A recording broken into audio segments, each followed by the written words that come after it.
ډیورنډ کرښې نه د افغان تار نړولو پر سر بیا د پاکستان او افغان طالبانو ترمنځ شخړه راپورته شوې. پر ډیورنډ کرښه د افغان تار لګولو پر سر د پاکستان او افغان طالبانو ترمنځ یو بیا شخړه رامنځته شوې او طالبانو د بلوچستان ایالت په جغیز ولایت کې د پولې نه دغه افغان تار کټرې نړولې دي. افغان طالبانو په پاکستان تور لګولی چې دغه کټرې په افغان خاوره کې لګولې دي، خو تر اوسه د پاکستان حکومت په دې اړه څه نه دي ویلي. په دې وروستیو کې د پاکستان د کورنیو چارو وزیر شیخ رشید ویلي و چې پاکستان به په پوله د افغان تر لګولو پروژه طالبانو سره په ګډه د جوړجاړي په فضا کې سرته رسوي. په ټولنیزو رسنیو د ډیورنډ کرښې نه د طالبانو لخوا د افغان تار په ټولولو او کټرو ړنګولو توده بحثونه روان دي او چېرته که د طالبانو د عمل د افغانستان د خپلواکۍ دپاره مهم ګرځول کیږي، نو هلته ځینې فعالین شکونه کوي چې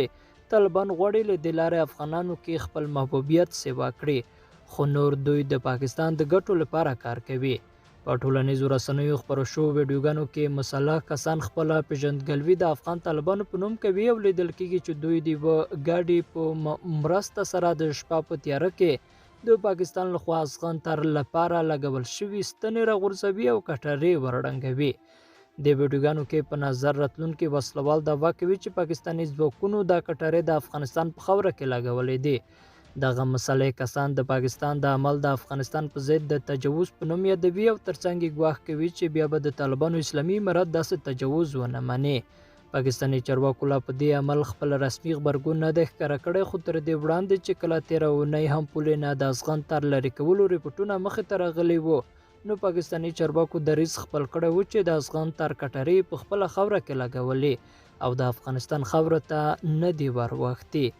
د پاکستان د کورنیو چارو وزیر شیخ رشید مطبوعاتو ته ویلي و چې په ډیورنډ کرښه د افغان تار لګولو پروژه به پاکستان د طالبانو سره په رضا سلا سرته رسوي. د پاکستان حکومت افغانستان سره په خپله ګډه پوله د افغان تر لګولو عمل په کال 2019 میلادي کال کې پیل کړی و او په اګست کې 2020 میلادي کال د پاکستان د پوځ یو لوړپوړي چارواکي په تورخم پوله خبریالانو ته ویلي و چې افغانستان سره په غځېدلې 600 کیلومتره اوږده پوله د افغان تر لګولو په غرض 90% کټرې لګول شوي دي. پاکستان د ډیورنډ کرښه افغانستان سره د خپل مستقل او نړیوال سرحد په توګه یادوي، خو افغانستان لا اوسه پورې د ډیورنډ کرښه د سرحد په توګه نه ده منلې او وایي د دې پرېکړې به د افغانستان ولس کوي. تر طالبانو وړاندې د اشرف غني د حکومت په مهال هم په ډیورنډ کرښه د افغان تر لګولو په معامله د پاکستان او افغانستان ترمنځ څو ځله شخړې راپورته شوې وې او حتی څو کرته د دواړو هیوادونو پوځیانو په دې شخړه یو بل سره جګړې هم کړې دي. لیدونکو له ملتیا مننه، ښه اوسئ.